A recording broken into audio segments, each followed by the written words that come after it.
Hey everyone, it's Eric Thor here, and in today's video we're taking a look at Introverted Sensing and how you can master Introverted Sensing as an ENFP or ENTP personality type. Now, a lot of ENFPs and ENTPs assume that Introverted Sensing is just a shitty function, that it's just difficult, it's just bad, it's not good enough, because of this, a lot of ENFPs and ENTPs have issues with focus, self-discipline, concentration, organization, and basically mapping and cataloging data and storing it so that they can effectively use that to solve problems better in the future, right? So a lot of ENFPs and ENTPs, they just assume that this is something I'm going to be shit at, it's going to be my inferior function, and I'm always going to suck at this. But what I'm going to show you in this video is that actually you can get really good at this function if you recognize its strengths and how you as an ENFP or ENTP is uniquely good at this function.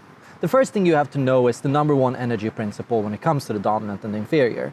The first thing is that basically the stronger your extroverted intuition is, the stronger your inferior function has to be to balance that out. And what do I mean with this? Well, basically every single time you go to a new place, a new situation, or a new environment, to learn something new, to go into a different place, to try something new, to be creative, to think outside the box, every single time you do that as an ENFP or an ENTP, and let's be fair, you can do that quite a lot, right? Something lands on your Introverted Sensing secretary's table, right? So your Introverted Sensing suddenly gets new documents, like a whole bunch of new data to catalog, map, and organize, right? And now the truth is, Introverted Sensing is not weak in you as an ENFP or an ENTP. It's just overwhelmed. It's just not able to keep up. There is so much new data, so much new information coming in, and Introverted Sensing is constantly operating on a big, almost incomprehensibly large backlog. And this is especially the case if you have not learned to balance these two attitudes, right? And so what you really have to do is you have to be a little bit less hard on yourself as an ENFP. It's not that you suck at this function, it's that it's strictly just overwhelmed and scattered. So if you end up overwhelming Introverted Sensing with more data than it can effectively prioritize and map and organize, it's going to end up being very scattered. And now you can point to a million things that you failed to show up on, right? You can say, I didn't clean my room like I was supposed to, I didn't finish studying that, or I didn't manage to master this skill, or I didn't manage to follow through on that thing that I promised I was going to do. And you're going to find that, yes, you didn't do that. On a lot of cases, yes, you didn't do that, it's true. But you did do a lot of things. And this function has spent a lot of time mastering organization, structure, and planning, right? So in truth, you're actually exceptionally good at preparation and planning and organization and documentation, because you've basically constantly been pushing and challenging this function to its maximum capacity. And that's why it's constantly going to be parallel to the dominant function. And that's why these two functions are going to show up more in your life than, say, introverted feeling or extroverted thinking, or introverted thinking or extroverted feeling is going to in your stack, because you're going to see this interplay between these two. And in a lot of mythology, there is actually a strong reference to this. We call it the dance of opposites, right? And so the dance of opposites means that every single time you make a movement with your dominant, your inferior function is also making a converse or opposing movement. And so every single time you say, I'm going to start up a new project, your inferior function moves in relation to that and goes, I'm going to organize that new project. And so basically that's this kind of tug of war that you're seeing, because it's complementing you. It's not opposing you, it's complementing you, right? And a lot of people work with the idea that, oh, the inferior function is constantly challenging me and giving me a hard time and telling me, holding me accountable to my decisions and what I say I'm going to do, and constantly pushing me to narrow down, to specialize, and to focus, and to do all these things, right?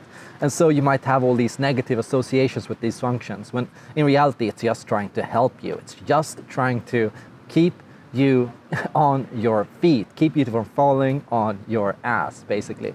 And if you don't listen to that signal in yourself, well, that's gonna be, and you're gonna be in a bad time, right? So a lot of the time when we talk about flow and stress for the ENFP or ENTP, what we're really seeing is, how are you able to navigate this dance? Are you seeing this as a complementary dance, or are you seeing it as an oppositional dance?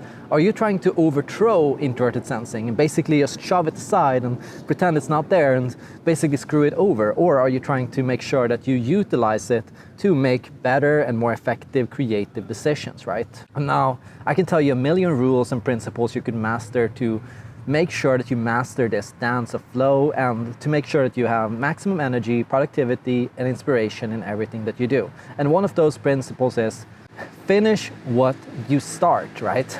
And this is, of course, probably the most key element of any single idea. If you have an idea, go out and finish it, right? And if whatever that idea is, go out and do something with it, right? And it doesn't have to be big. And this is where a lot of people get wrong. They get the idea that, well, if I have this idea, it has to be amazing and fantastic and perfect, and I have to do it amazingly well, and I have to, spend 10 years on it and do a lot of things. No, you don't actually have to do that. So you can actually turn this more into small bite-sized chunks, like turn it into a platform game where you jump always to the closest available new platform, right? So instead of having the big dream of, okay, I'm gonna go to the end of the planet, right? To the other side of the earth, right?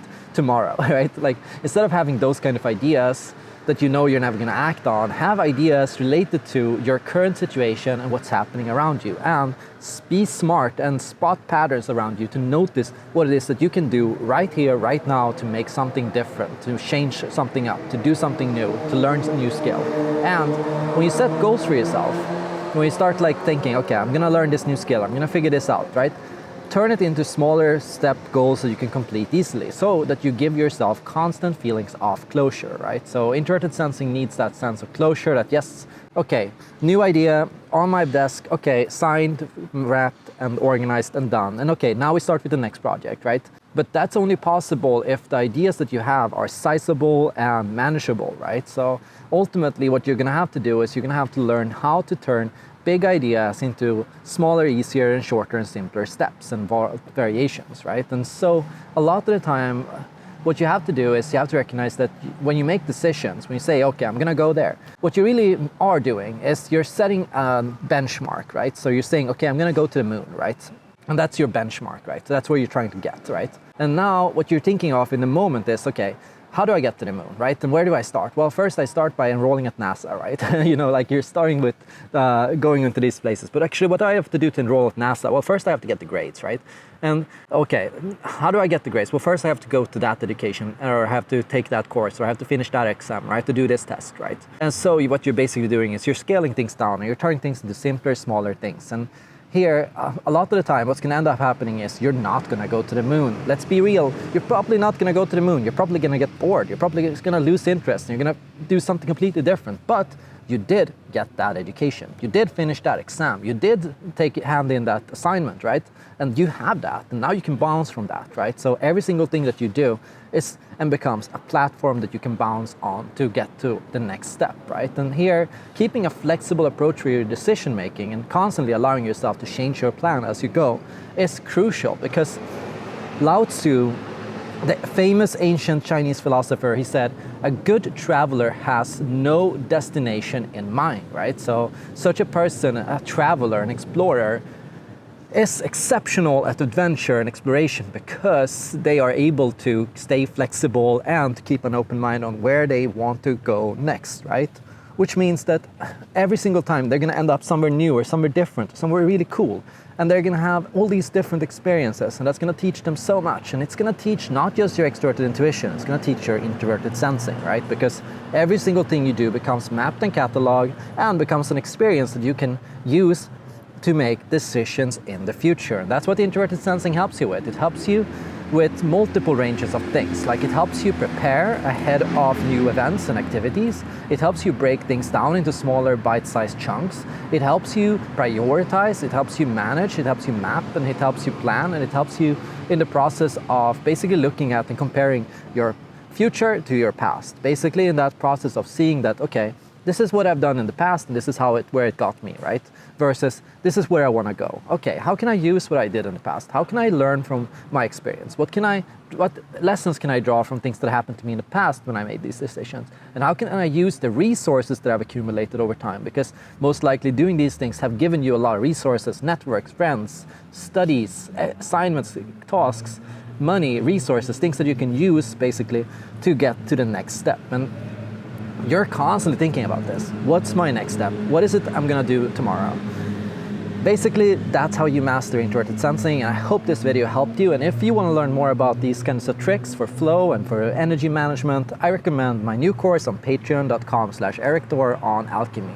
My course on alchemy allows you to master energy management and flow and the dominant and inferior. Jungian alchemy is a fascinating approach to psychology and personality psychology, and Carl Jung used alchemy to come up with his entire system on ENFPs and ENTPs and on the cognitive functions. So by mastering Jungian alchemy, you can learn what his thought process was and what he used and what he did in order to figure out the structure of the mind and the psyche. Thank you again, and see you all in the next video. The link to Patreon is down below.